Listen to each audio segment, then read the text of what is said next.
Hello, how are you? I hope you are always healthy. Thank you for visiting our channel. Do not forget to like, share our content, and don't forget to subscribe to this channel. Straight to the video this time, my friends.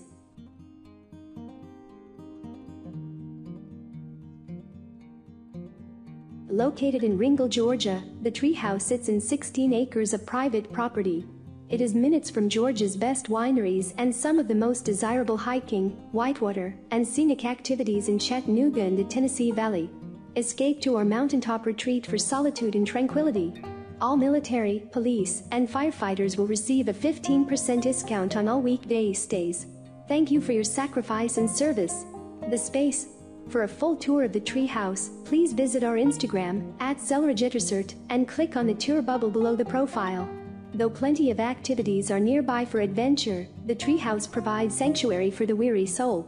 An arched bridge connects the Treehouse to the hot tub, custom built in Alaska by Zen Bathworks. Made from aromatic cedar, you'll soothe away your worries as you breathe in the sweet mountain air. Take in the views and sounds of the rustling trees while experiencing our spacious outdoor shower. Top off the night with a nice glass of wine, or roast s'mores on the balcony fire pit. At our Treehouse you will not only enjoy the breathtaking views and the melodies of nature, but also unwind to the sound of the waterfall underneath. Bundle up in the warmth of the cozy indoors or bring in nature by sliding open the giant picture window. Our sweet escape makes kicking back in nature easy. The Treehouse is the perfect place for a romantic getaway for two. However, it can accommodate up to 4 guests comfortably with a full-size trundle bed that pulls out from below the king bed if needed. Our Treehouse is not currently equipped with Wi-Fi. It is our hope that this provides a much-needed escape from the world and that you will enjoy being off the grid. However, if you find that plugging in is a necessity during your stay, there is great cell service. Any hotspots you provide should work well.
you.